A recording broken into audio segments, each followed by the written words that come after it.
It's most certainly the people who make her, and that's probably because New York City is no accidental place. People get here on purpose. They make an entrance. They leave with a strange sense of loss in their bones. I've yet to meet a New Yorker without a story. It isn't really the place you close your eyes and pick out on a map saying, "Let's find a place with cheap rent and neighbors who want to bring us housewarming casseroles. Oh, this place looks nice." And New York City is details, too.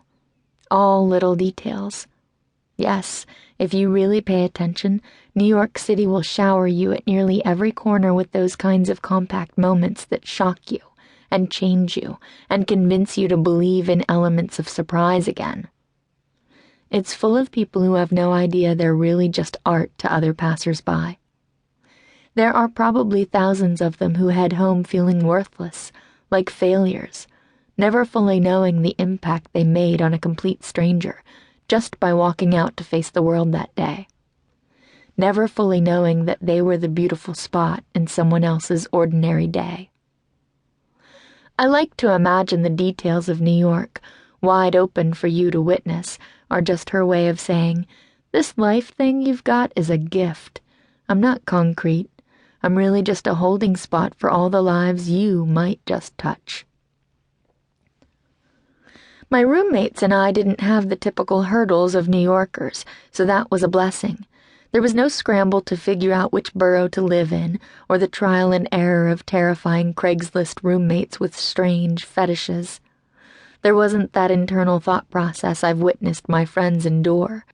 The one that goes sort of like, "Okay, I live in a shoebox. Indeed, it is a shoebox with no windows. And I will just have to decorate this shoebox with adorable succulents I purchased from Whole Foods." Our apartment was waiting for us when we arrived, and our rent was covered. That was a good and golden part of our service year.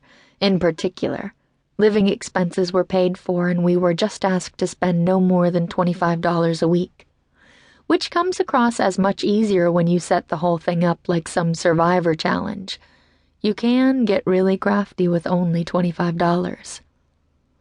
I did much better with spending no money than I anticipated in these first few weeks, but I can only really give credit to the book I was reading at the time. At the orientation, the directors of the program handed out copies of the book, The Irresistible Revolution. The book was recommended reading for our volunteer year. I'd picked up a copy of the book early and devoured it over the summer break. While someone else might have been fine to just read the book and then put it down, I got all mangled by the book and basically made a plan to give away all my clothes and stop wearing shoes and move to Uganda to cuddle orphans. I was legitimately sure I needed to burn all my belongings when I stepped inside of the Bronx. Come to think of it, the book started mangling me even before I moved, specifically at one of my going-away parties. I say one of because there were maybe 3 or 4, due to the fact that every time my girlfriends and I would go to our favorite dueling pianos bar, I'd request Empire State of Mind and sit on top of a piano as the men on the pianos would sing out, "Hannah is moving to New York. Everyone say goodbye to her." And so that's basically a going-away party. I'd spent the earlier part of the day reading the book, and I'd come across a story about Mother Teresa and the fact she had pretty decrepit feet. And in all those years of having the imaginary version of her at my tea parties, I never once thought to look at her feet.